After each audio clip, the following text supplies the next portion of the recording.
तुम्ही काल सर शरद पवारांनी आता पत्रकार परिषद घेतलेली आहे आणि त्यांनी विलिनीकरणाबद्दल अत्यंत महत्त्वाचं विधान केलं आहे.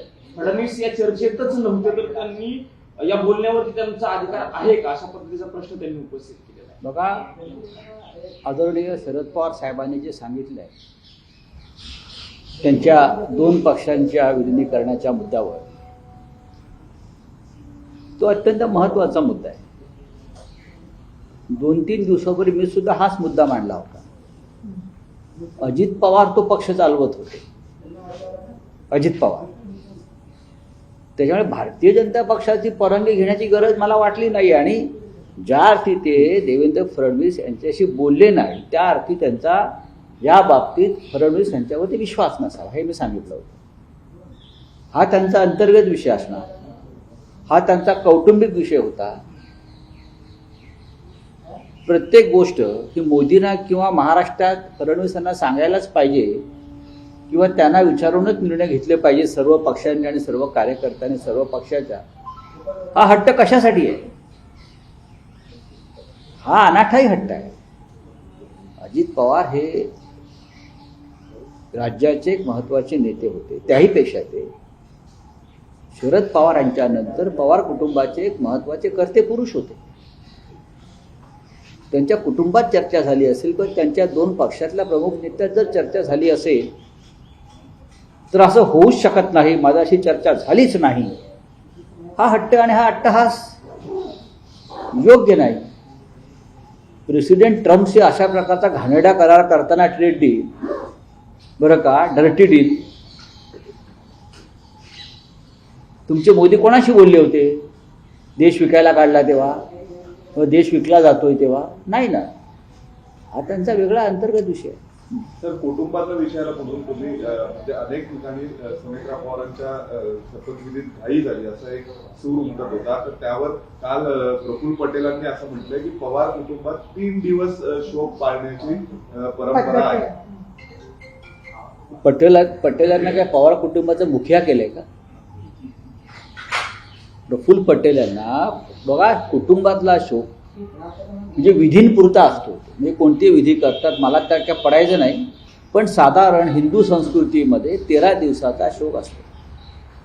आपण 13 दिवसाचे साधारण शोक पाळतो. अर्थात शरद पवार ज्या विचारसरणीतून आलेले आहेत आम्ही सगळेच, त्याच्यामध्ये या कर्मकांडाला महत्त्व नाही. हे जरी खरं असलं तरीसुद्धा प्रफुल्ल पटेल जे सांगता आहे ती त्यांची बाजू सांगतायत. पण महाराष्ट्राच्या लोकभावना ज्या होत्या त्या प्रसिद्ध झाल्या आहेत किंवा लोकांपर्यंत आलेल्या आहेत आणि ह्याच्यावरती आता फार चर्चा न केलेली बरी. तुमच्यावरती नाव न घेता त्यांनी बऱ्यापैकी चिडचिड केली की आमच्या पक्षाचा अध्यक्ष कोण ठरवायचा, हे कोण ठरवणार, वाकरे बघा की ठाकरे बाकरे भाकरे वगैरे जे का बोलतायत, पण महाराष्ट्राला पटेल असंच करा एवढंच मी सांग. महाराष्ट्राला आणि मराठी माणसाला जे पटेल तेच करा. अजित पवारांचा पक्ष हा पवारांचा पक्ष होता, पटेलांचा पक्ष नव्हता. तर त्याने चिडचिड करू नये. प्रफुल्ल पटेल हे त्यांच्या पक्षाचे नेते आहेत, त्याहीपेक्षा ते मोदी आणि शहांचे भक्त आहेत जास्त. त्यांनी त्यांचे ते कार्य करत राहावं. पण अजित पवारांच्या पक्षाविषयी निर्णय घेण्याचा पूर्ण अधिकार त्यांच्या पक्षाच्या लोकांनाच आहे. त्यांनी तर क्लिअर केलं मी राष्ट्रीय अध्यक्ष होणार नाही, मी या प्रोसेसच्या बाहेर असेल. ते असं त्यांचं विधान हे महत्त्वाचं आहे. ते म्हणतायत की अध्यक्षाचा निर्णय हा कुटुंबच घेईल, पण ते राष्ट्रवादी काँग्रेस पक्ष हे कुटुंब. पण त्यांचं म्हणणं बरोबर आहे, मी कुठे चुकीचं म्हणतो? त्यांच्या पक्षाची कार्यकर्ते, त्यांच्या पक्षाचे प्रमुख नेते ज्यांना अमित शहा आदेश देतील त्यानुसार ते निर्णय घेतील. एकनाथ शिंदेचा पक्ष आणि अजित पवारांचा पक्ष हे दोन्ही पक्ष अमित शहा यांनी स्थापन केलेले आहे. त्यांची जी एक प्रायव्हेट लिमिटेड कंपनी आहे, इलेक्शन कमिशन ऑफ इंडिया कंसात BJP, बरं का, ही त्यांची प्रायव्हेट लिमिटेड कंपनी आहे. त्या कंपनीचे हे सगळे शेअर होल्डर आहेत. राष्ट्रवादी काँग्रेस पक्ष अजित पवार आणि शिवसेना एकनाथ शिंदे हे त्याचे शेअर होल्डर आहेत. त्याच्यामुळे त्यांचे निर्णय जे घेणार आहेत ते election commission private limited BJP in the bracket आणि अमित शहा हे दोनच लोक त्यांचा निर्णय घेतील.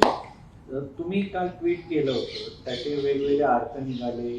त्याच्यावरती काही भाजपच्या नेत्यांनी सांगितलं हे शरद पवारांना विचारा का की सोनिया गांधी का पंतप्रधान पद घेतलं नाही. खरं तर संकेत असा होता की सुनेत्रा पवार यांनी ते पद घेतलं गेलं म्हणून ते ट्विट होतं का, त्याचा ट्विटचा अर्थ तुमच्याकडे बघा, आमच्या प्रत्येक वाक्याचा अर्थ चिवडत बसला तर कठीण होईल. माझ्यासमोर ती एक बातमी आली, माझ्याकडे खूप जुनी माझ्याकडे रेफरन्सेस असतात, तर सहज म्हटलं लोकांना माहिती पडावं त्या काळात काय पिढी बदललेली आहे. नव्या पिढीलाही कळलं पाहिजे की 40 वर्षापूर्वी 50 वर्षापूर्वी या देशामध्ये काय घडामोडी घडल्या होत्या. त्यासाठी केलेलं ट्विट आहे. त्याच्यामध्ये कोणी कोणाशी संबंध जोडणारे त्यांच्या मनातली खाई त्याला खवखवे असे एक मराठीमध्ये म्हण आहे बरं का. तुम्ही कशाला आवरून ताणून एकमेकाशी अर्थ जुळवताय, चुकीचं आहे ते. सर, चंद्रपुरामध्ये उद्धव सर बाळासाहेब एक ऑडिओ क्लिप, अजित पवारांची ऑडिओ क्लिप आता काही वेळापूर्वी समोर आलेली आहे. 8:37 अजित पवारांनी संवाद साधलेला 1 मिनिटाची ती ऑडिओ क्लिप आहे. जर अपघात 8:42-43 ला घडला तर 5-6 मिनिटं अगोदर दादा विमानातून संवाद साधतायत. आता मी कसं काय त्याच्यावरती बोलणार. या तांत्रिक गोष्टी आहेत, जी चौकशी आता त्या संदर्भात करतायत त्याच्यासमोर या सगळ्या गोष्टी आल्या पाहिजेत. मी ते पाहिलं विषय. पण त्यांनी शेवटच्या कॉलवर हे कन्वे केलं आहे की आम्ही पण सर्व जाती धर्मांना बरोबर घेऊन जातो बाळा. माई समाजाला मी जिल्हा परिषदेची उमेदवारी पण बघा, दिली आता आहे. ह्या लहान लहान गोष्टी आहेत. अजित पवारांनी भारतीय जनता पक्षाचा अजेंडा स्वतःवर थोपवून घेतला नाही, हे मी वारंवार सांगतो. अजित पवार हे शरद पवार साहेबांप्रमाणे शाहू फुले आंबेडकर यशवंतराव चव्हाण बरं का यांच्या विचारधारेला मानणारे राजकीय नेते होते आणि भारतीय जनता पक्षाबरोबर गेले तरी त्यांनी एकनाथ शिंदेप्रमाणे स्वतःचा विचार खुंटीला टांगून ठेवला नव्हता.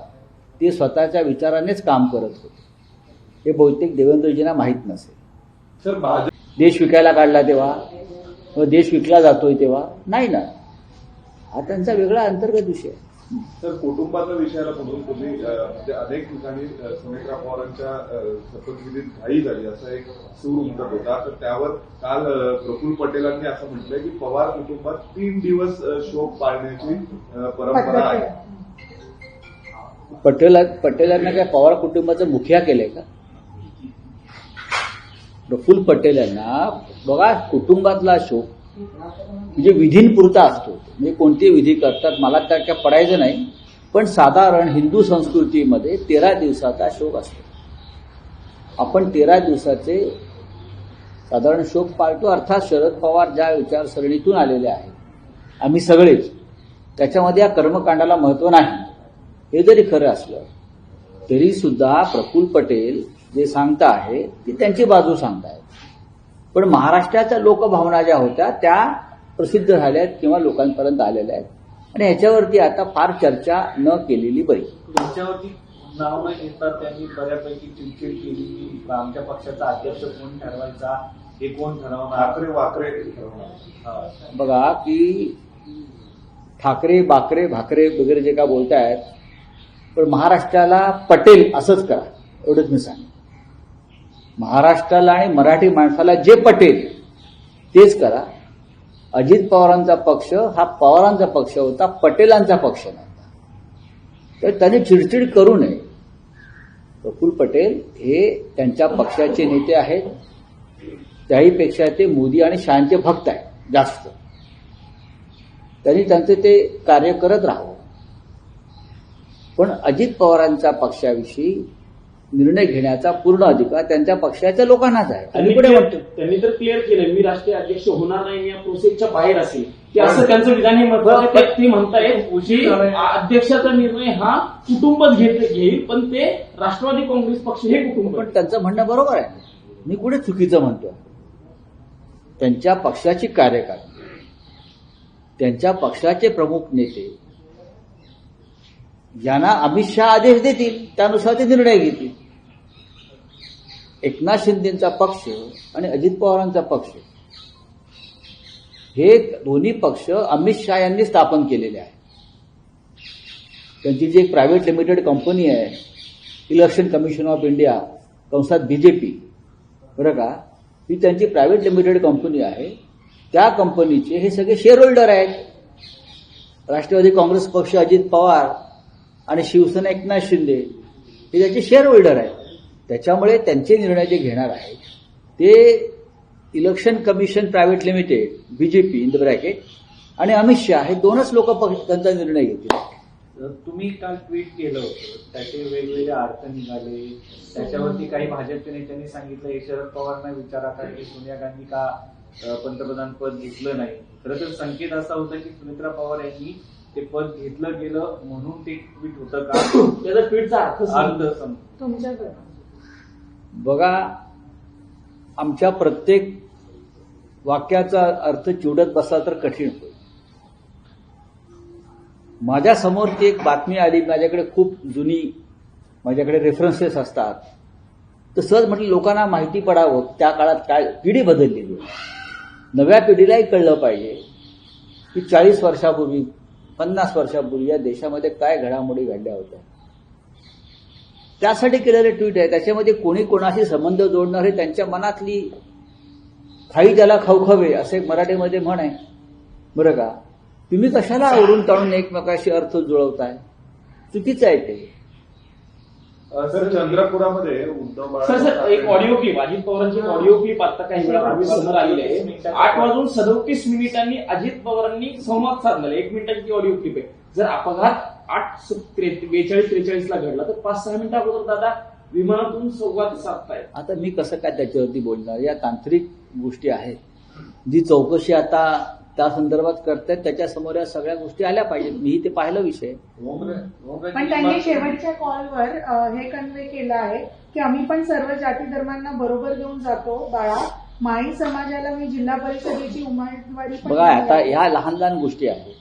अजित पवारांनी भारतीय जनता पक्षाचा अजेंडा स्वतःवर थोपवून घेतला नाही, हे मी वारंवार सांगतो. अजित पवार हे शरद पवार साहेबांप्रमाणे शाहू फुले आंबेडकर यशवंतराव चव्हाण, बरं का, यांच्या विचारधारेला मानणारे राजकीय नेते होते आणि भारतीय जनता पक्षाबरोबर गेले तरी त्यांनी एकनाथ शिंदेप्रमाणे स्वतःचा विचार खुंटीला टांगून ठेवला नव्हता. ते स्वतःच्या विचारानेच काम करत होते. हे बहुतेक देवेंद्रजींना माहीत नसेल. सर, भाजपकडून प्रस्ताव आले चंद्रपुरात तुम्हाला शिवसेनेला की 1.25 वर्ष आम्ही 1.25 वर्षाचा महापौर करण्याचा प्रस्ताव दिला. माननीय शिवसेना पक्षप्रमुख उद्धव ठाकरे यांनी चंद्रपूर संदर्भातली जो निर्णय घेतलाय तो असा आहे, कोणत्याही परिस्थितीमध्ये आम्ही भारतीय जनता पक्षाबरोबर जाणार नाही. आमचे तिकडले जे जिल्हा प्रमुख किंवा इतर जे लोक निवडून आलेले आहेत त्यांना या स्पष्ट सूचना आहेत की आपल्याला एकतर विरोधी पक्षात बसू, विरोधी पक्ष नेता म्हणून काम करू, नाहीतर जी काही चर्चा करायची आहे ती काँग्रेस पक्षाबरोबर करा. पण भारतीय जनता पक्षाबरोबर जाण्यासंदर्भातले कोणतेही संकेत शिवसेना पक्षप्रमुख उद्धव ठाकरे यांनी दिलेले नाही. ज्यांच्यावरती जास्त केसेस होत्या पक्षफुटीच्या अगोदर तेच नेते पक्ष विलिनीकरणाला मर्जरला विरोध करताना पाहायला मिळत आहेत. त्यामागे काही बीजेपीचा हात आहे का असं शंका होत आहे. काल नरेंद्र मोदी अमित शहासोबत भेट झाली. बघा, प्रफुल्ल पटेल यांचे दोन्ही पाय भाजपमध्येच आहेत, एक पाय नाही म्हणत मी.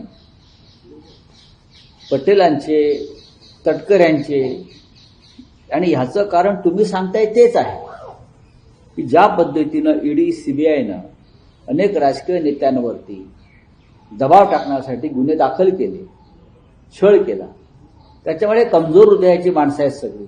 आमच्यासारखी धाडसी लोक नाही आहेत ते जो होगा वो देखा जाएगा, जेल में डालना है डाल दो, चलो हमारा मौका आएगा तो आपको भी डाल देंगे. तो हे या गोष्टी होतच राहणार आहेत.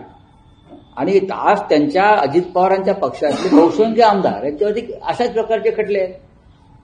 गैरव्यवहार, आर्थिक अपराधापर, बँका लुटणं, बरं का, त्यानंतर चुकीच्या पद्धतीनं जमिनीचे व्यवहार करणं, अशा प्रकारचे, किंवा साखर कारखान्यांच्या संदर्भात चुकीचे व्यवहार करणं. त्याच्यामुळे ह्यांच्यावरती अशा प्रकारचे दबाव आहे. त्यांच्या पक्षामध्ये 90% लोक हे सरंजामदार आणि वतनदारच आहेत, ज्याने अशा प्रकारचं काम करून विधानसभा लोकसभा लढल्या जिंकल्या. बघा, त्याच्यामध्ये काही चुकीचं असं म्हणत नाही, त्यांचा पक्ष आहे तो. आणि त्याच्यामुळे आता हसन मुश्रीफचं मी ऐकत असतो हल्ली, फार मोठं प्रवचन देशाला देत असतात महाराष्ट्राला. त्यांच्या घरी जेव्हा ईडीची रेड पडली तेव्हा ते आणि त्यांचं कुटुंबाची वक्तव्य तुम्ही ऐका. किरीट सोमय्या गेले. नाही, ईडीची रेड पडली तेव्हा आम्ही टीव्हीला लाईव्ह पाहत होतो. आमच्या घरावरती ईडीची रेड पडली तेव्हा आमच्या घरातल्या बायका समोर आल्या नाहीत रडत.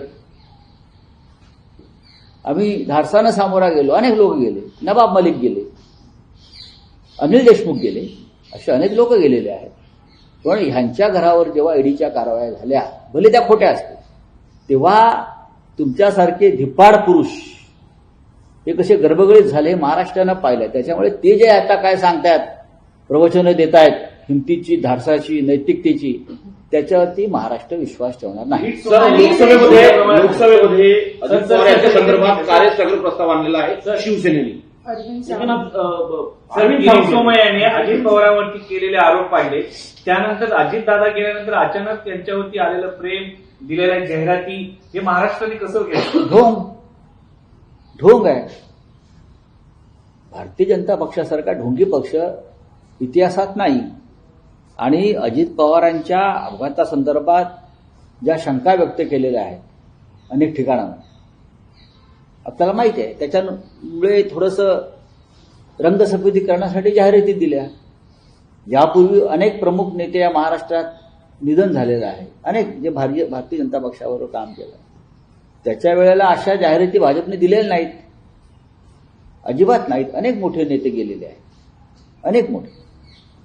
ओमराजे निंबाळकर म्हणतात की ईव्हीएम मध्ये घोटाळा असता तुम्ही निवडूनच आलो नसता. ठीक आहे. सर, कार्यस्थगन प्रस्ताव शिवसेना अरविंद सावंतांनी प्रस्ताव दिला, स्थगन प्रस्ताव, आणि चर्चा करा म्हणतात. अजित महत्वाचा विषय आहे. आणि सुप्रीम कोर्टाने मॉनिटर करा.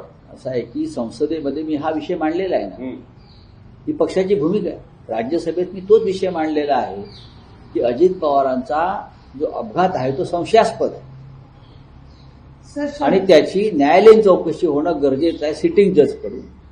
हे राज्यसभेत मी वारंवार मांडलेलं आहे. चला, शरद पवार सांगतायत सुनेत्रा पवार जर उपमुख्यमंत्री झाले तर आनंदाने त्यांना आशीर्वाद देणार. मग त्यात चुकीचं काय? ते या घरात त्या पवार कुटुंबाचे आणि महाराष्ट्राच्या राजकारणाचे शरद पवार हे भीष्म पितामह आहेत आणि ते आशीर्वाद, त्यांचं मन मोठं आहे पवार साहेबांचं. पवार साहेब लहान सहान गोष्टीमध्ये कुडत बसत नाही. अनिल देशमुख यांनी नितीन गडकरींना खासगी विमानाने प्रवास करण्याची वॉर्निंग दिली आहे अजित पवारांच्या अपघातानंतर. चला, थँक्यू.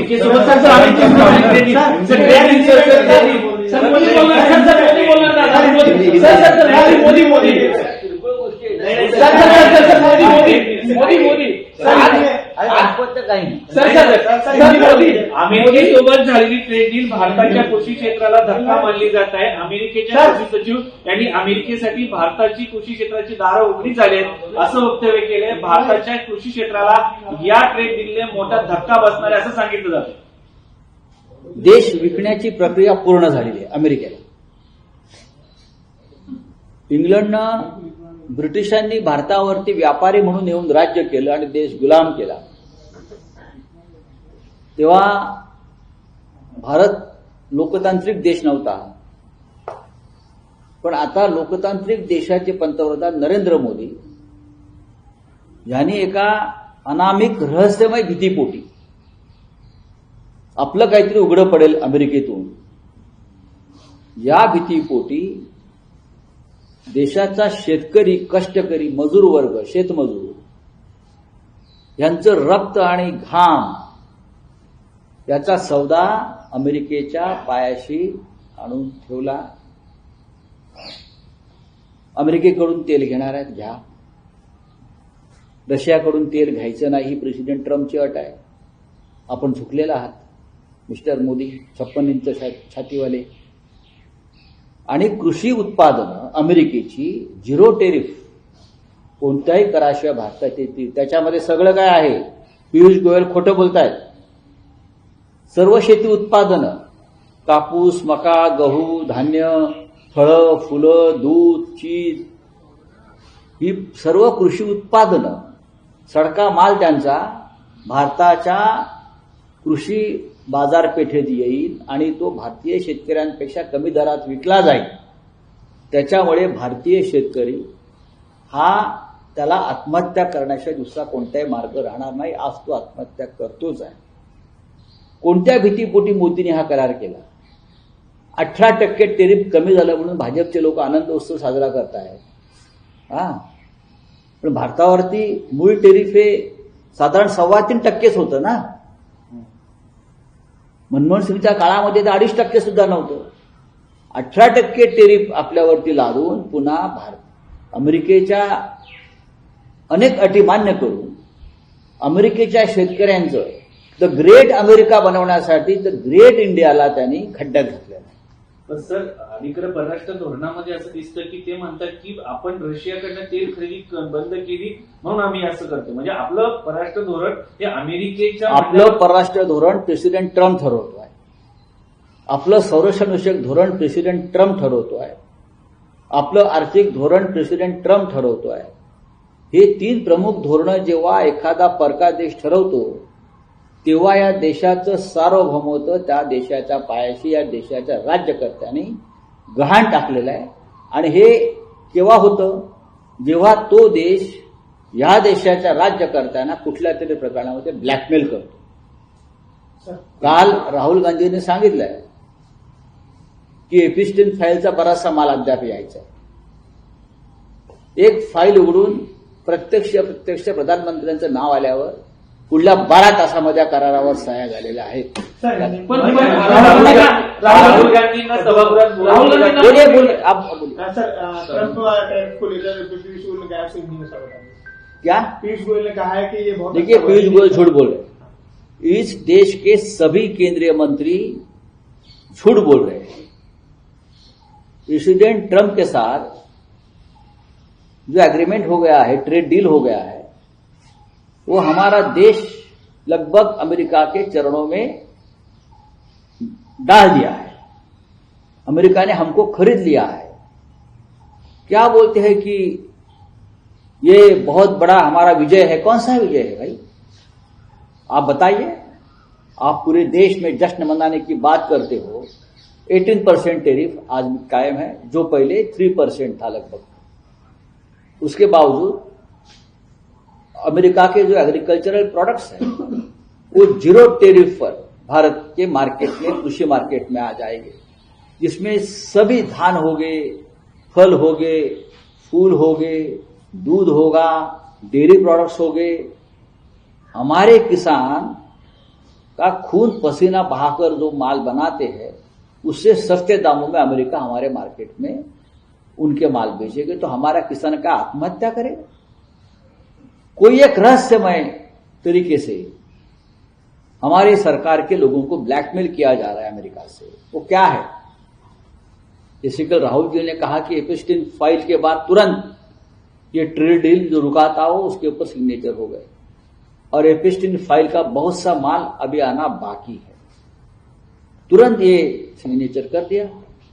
उसका मतलब है ब्रिटिश जब यहां आए थे तो व्यापार करने और हमको गुलाम बनाया, और आज यहां के हमारे सत्ताधारियों ने अपने आप अमेरिका के चरणों में जाकर हमें आपका गुलाम बनाइए, लेकिन हमारी फाइलें मत खोलिए, इस प्रकार का व्यवहार किया है. ये देश के लिए बहुत ही खतरनाक है. लगभग देश को बेच दिया है.